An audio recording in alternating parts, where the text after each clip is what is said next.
It's nice to meet you because I've been following you for a long time, and I'm a big avid user of your GIFs. You are. Yeah, Thank you. I I'm love. doing a couple more for the Sonia Rykiel collaboration. We are doing a couple of gifts. Did you used to get in trouble at school for doodling at all? At school, no, never. I remember that my friends used to love it.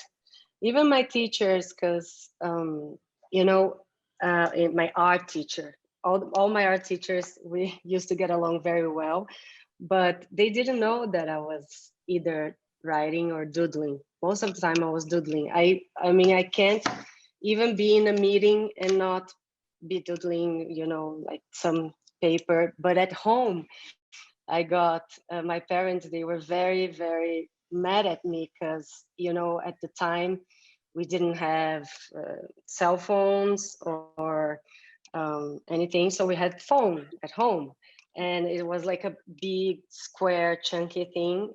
I had it in one in my room, and it was completely drawn all over it. Yes. My father always says, oh, now he says, oh, I wish I kept that phone. And so obviously, like lots of us doodle, like I doodled, and Yeah. we all doodle, and we kind of we do the moustache and the horns. But what do you think it was, about your Recover project that captured our attention? It started actually because I was doing a lot of Skype meetings in around 2011. So I started doodling, and then I saw like a magazine in front of me. I doodle whatever is in front of me, you know, like. And so I started doodling on the magazine like everybody does, but then I realized that I started to enjoy the what I was doing, that I could do it better. I don't know. And it was the beginning of Instagram in 2012, I think. And so I started posting, and people just started to like. And then I collected a bunch of covers that I first did that I didn't even know what to do with that. I was just enjoying doing that. And I sent it to a blog it's called Honestly What the Fuck in New York. I think they still exist.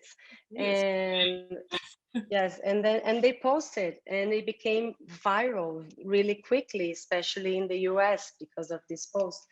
And then my first it was all very organic. I never knew that from that I could be doing like editorials or collaborations or product or but a friend of mine who was the style.com fashion director. Today is, I think, Vogue Runway, but at the time it was style.com. And she called me, she asked me to do an editorial. Just 1 second. Vou fechar pouco. And then I did. And after that, just a bunch of people started to commission me for a bunch of brands, or magazine commission me for work. You've done so many things now, collaborations from like wallpaper to perfume, etc. So, I mean, how involved do you get in, or how much do you enjoy getting involved in the process of translating your illustrations into these different mediums? Mm-hmm. So I love it. I always say that when I'm involved in a project, I try to get as much as a 360, full project, that I can be able to try something for the window, for the images, for the campaign, for the windows, for the POS, so I love taking my illustrations out of the product, out of the paper. And so for me, when I'm able to draw, to use it in fashion or interior design, because they're my art, fashion, interior design, those are my passions. And so when I'm able to mix all of that together, I'm always very, I feel lucky, you know. I like illustration as it is, like just a piece of paper that we can, Yeah. but I also like when it's animated. I also like when it's in a product. So you've got really colourful work, and it's like and playful. So it really lends itself to kids fashion. So can you tell us Yes. how the collaboration came about? Yeah, I use a lot of color as much as I use black and white because it's always a space, a kind of a space for me. I've been very influenced by my kids, so they teach me a lot.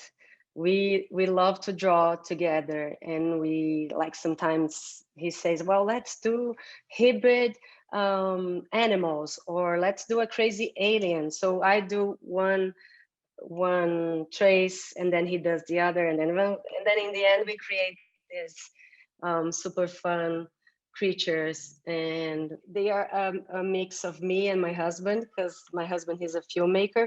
So they are always doing little films with their stuffed animals, and they do the outfits with paper and and collage. So they are very creative. When I create for kids, I can, you know, it's just there's more freedom. I love to create things that are either genderless or Yeah. ageless, you know, because yeah, like for example, I did with this Sonia Rykiel collaboration. Lots of people are asking how if they have like big sizes. Like I wanted the pink sweater with the 16. flowers, Yeah. but it was a fun project to be involved. A lot of kids labels, or a lot of labels, complain about copying, and your style has often been imitated. What do you feel about that when you see it? I think it's kind of part of success, Yeah. but which I'm flattered with. So many people they do like, oh, Ana Strumpf style animation, like a lot of students, like design students, and they tag me and they credit me for it, and I love it when this happens. And they many times I did interview for those students. I try to be available because I was a student once, but when people copy, like I had lots of issues with copying, like copy paste my illustration into products. I was in Russia for a project in Moscow, and I actually was in, you know, like a big department store there. And I'm always able to see it, you know, like how come I was in Moscow in a store and I saw it, and there was a candle. I said, this is very familiar to me, and it was like behind the counter. And I said, could you get that for me? And I even bought it. One time I was able to, when they did a magazine and a t-shirt with some of my icons, it's a brand from Brazil, I was able to get a deal with them, and then I asked for them to donate it. So there are cases and cases, but I think we have to try to concentrate the energy on doing new stuff and beautiful stuff. So, I mean, obviously, everything at the moment is. What do you think about like the digitalization of everything at the moment? Are you embracing it, or with your work? For commercial work, I actually prefer to do it digitally because it has lots of back and forwards, and it's just if I had to start from scratch, um, from a drawing by hand, it would give me much more work. But for my personal projects, I love drawing by hand, and also I think it's I'm always drawing by hand. I'm always, doodling, and like now I did something here that I think it might work for one project that I have in mind. I have 15 projects going on at the same time. Wow. Most of them for And how do you, when so you've got 15 projects on the go, how do you kind of allocate, like how do you yeah, allocate the I illustration? don't know. I don't know. Seriously, at the Like moment for that project that is going to work, and like for that, like, because I think for me it would all get mixed up. yeah, I have, well, I think I'm very selective, but at the same time with the pandemic, a lot of brands came up with for me because they weren't able to shoot or to uh, so illustration became very even bigger during the pandemic. I just feel so lucky to be able to do what I love and be able to live with that. And in a million years, when I was small, I said that I wanted to be an artist. Before I wanted to be in fashion. So, so in the end, in a very organic and crazy way, that wish came true.